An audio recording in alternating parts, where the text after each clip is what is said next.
Sir, ప్రధాన ప్రతిపక్షంగా ఉన్నటువంటి కొంతమంది నాయకులు ప్రతి అధికారులు, పోలీసు అధికారులందరూ కూడా పింక్ బుక్ లో ఎక్కిస్తామని కూడా ఛాలెంజ్ చేస్తున్నారు. దీనిపై ఏం చెప్తారు?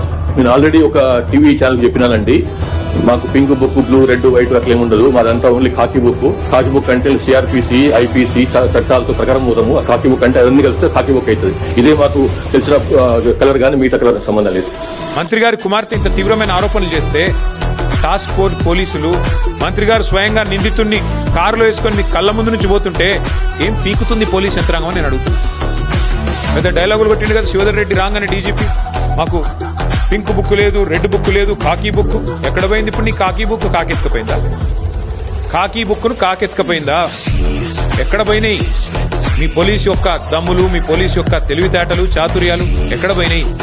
కాంగ్రెస్ కార్యకర్తల కంటే హీనంగా పనిచేస్తూ మా కార్యకర్తల మీద ఒక రీట్వీట్ పెడితేనేమో 20 రోజులు జైల్లో పెట్టిన పోలీసులు ఏం పీకుతున్నారు ఇప్పుడు నేను అడుగుతున్నా.